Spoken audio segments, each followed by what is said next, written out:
రోజు నేను ఈ టమాటా పండ్లతోని టమాటా చారు చేస్తాను. కుక్కర్లో ఉడకబెట్టుకున్న టమాటాలను మనము చింతపండు గుజ్జులాగా ఇలా పిసికేయాలి. అంత పిసికి వడబోసుకోవాలి. ఈ టమాటా గుజ్జును ఈ విధంగా మనము వేరొక గిన్నెలోకి ఇలా రసాన్ని పిండుకోవాలి. మొత్తం రసం పిండుకున్న తర్వాత నేను టమాటా చారు చేస్తాను. టమాటా రసాన్ని పిండి వడబోసుకున్నాను. నేను టమాటా చారు చేయడానికి కావలసిన పదార్థాలు: కొన్ని ఉల్లిగడ్డలు కట్ చేసి పెట్టుకున్నాను, 2-3 పచ్చిమిర్చి కట్ చేసుకోవాలి, కొంచెం కొత్తిమీర, తర్వాత ఎల్లిపాయలు నేను దంచి వేసుకుంటాను. తర్వాత ఇప్పుడు కొన్ని మిరియాలను కూడా టమాటా చారులో దంచి వేస్తాను. ఎందుకంటే ఇది సర్ది కాలం కదా, వాతావరణం కూడా చల్లగా ఉంది.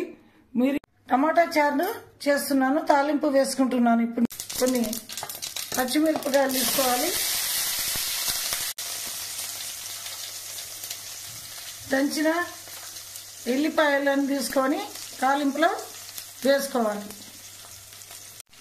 ఒక 1/2 టీ స్పూన్ పసుపు కూడా వేసుకోవాలి. చారులో కొత్తిమీరని వేస్తున్నాను.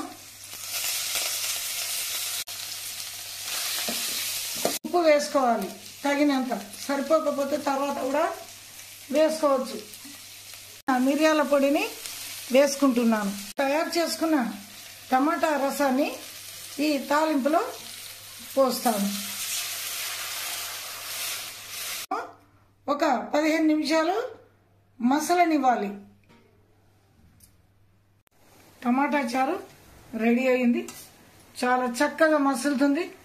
టేస్టీ టమాటా చారు రెడీ. జలుబు వచ్చినప్పుడు, జ్వరం వచ్చినప్పుడు మనము ఈ చారును కనుక పోసుకొని తింటే ఆకలి ఎక్కువ అవుతుంది. తర్వాత టమాటా చారు రెడీ అయింది. నేను సర్వింగ్ బౌల్లోకి సర్వ్ చేసుకుంటాను.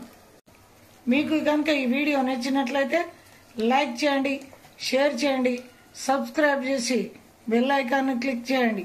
మనం ఇలా పచ్చి కొత్తిమీరను చారులో వేసుకుంటే, వేడివేడి చారులో వేసుకుంటే చాలా సువాసన వస్తుంది, టేస్ట్ కూడా ఉంటుంది.